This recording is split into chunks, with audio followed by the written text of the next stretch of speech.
Panorama group, जो सोचता है वो करता है। आपके अपने सपनों का आशियाना। मुश्किल बढ़ाएंगे मोदी की बीजेपी की।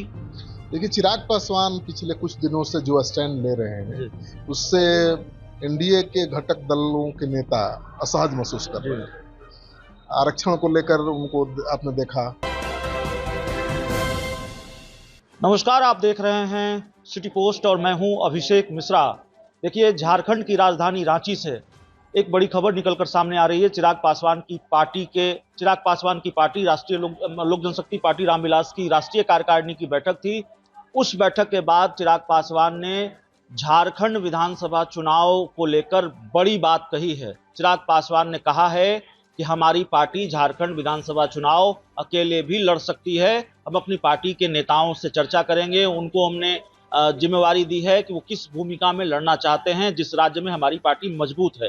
हमारे साथ श्रीकांत प्रत्युष सर हैं, बिहार के जाने माने पत्रकार, सिटी पोस्ट के एडिटर। सर, चिराग पासवान अगर अकेले चुनाव लड़ते हैं, मुश्किल बढ़ाएंगे मोदी की बीजेपी की। देखिए, चिराग पासवान पिछले कुछ दिनों से जो स्टैंड ले रहे हैं उससे एनडीए के घटक दलों के नेता असहज महसूस कर रहे हैं।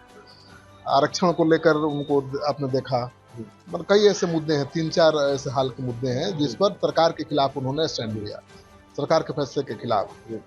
और अब ये जो झारखंड का चुनाव है, वहाँ पर अगर बिना अलायंस को चुनाव लड़ते हैं तो असहज होगा संबंध, मुझे लगता है। और मुझे लगता है कि चिराग पासवान क्यों ऐसा कर रहे हैं पता नहीं, क्योंकि वो तो हनुमान कहते थे अपने आप को मोदी का, लेकिन अभी हनुमान की भूमिका में नजर नहीं आ रहा। हालांकि उन्होंने ये नहीं कहा है कि हम अकेले ही लड़ेंगे, लेकिन उन्होंने कहा है कि अकेले लड़ना है या गठबंधन में लड़ना है, इस पर आगे फैसला होगा। ये बात कही है उन्होंने। कहा है कि हम एनडीए को मजबूत करने के लिए, लेकिन अकेले लड़ेंगे तो जाहिर है नुकसान तो बीजेपी का होगा। देखिए, तब तो राजनीतिक बात कर रहे हैं वो। हर दल चाहता है कि उसका विस्तार हो, और जेडीयू जब लड़ रहा है वहां पर चुनाव, तो चिराग पासवान क्यों नहीं लड़ना चाहेंगे। लेकिन मुंह जेडीयू से ज्यादा बड़ा खोला है, 28 सीटें मांग रहे हैं। 28 सीटें, 84 सीटें हैं कुल झारखंड में। 28 सीटें कहाँ से मिलेंगी। जेडीयू को भी 3 से 4 सीटें मुश्किल से मिलने वाली हैं, आप जान लीजिए। तो जेडीयू के बराबर भी सीट नहीं मिलेगी। एक सीट भी मिल जाए, 28 सीट मांग रहे हैं, एक सीट मिल सकती है। अगर भाई एनडीए को इंटैक्ट रखना है तो चिराग पासवान को कुछ तो देना पड़ेगा। तो आधी सीट तो दी नहीं जा सकती है, कम से कम एक सीट। तो चिराग पासवान को एक सीट मिल सकती है। जेडीयू को 3 सीट मिलने की संभावना है, जान लीजिए, जिसमें से एक सीट पर सरयू राय खुद लड़ेंगे और बाकी 2 और उम्मीदवार लड़ेंगे। तो 3 सीट और एक सीट चिराग पासवान, एक मांझी भी मांग रहे हैं। तो हो सकता है कि तीनों दलों को मिलाकर 5 सीट वहां पर बीजेपी दे दे। आपने मांझी का जिक्र किया, हम झारखंड के मांझी का जिक्र करेंगे।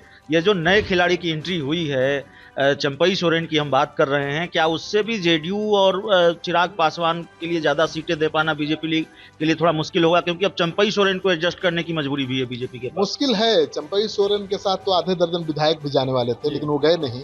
चंपई अभी तो अकेले ही गए हैं, जा रहे हैं। तो वो तो चुनौती है ही। साथ ही चुनौती यह है कि मांग बहुत बड़ी है। चिराग पासवान की मांग बड़ी है, जीतन राम मांझी की मांग बड़ी है, और जेडीयू की भी 10-12 सीटों की मांग है। लेकिन जो मेरे सूत्र बता रहे हैं कि जेडीयू को 3 सीटें मिलने जा रही हैं। चिराग पासवान मांझी को कितनी सीटें मिलेगी मुझे नहीं पता है। बीजेपी कोशिश करेगी कि मान जाए, नहीं मानेंगे तो अब अलायंस न टूटे, एकजुटता बनी रहे, एक सीट उनको मिल सकता है।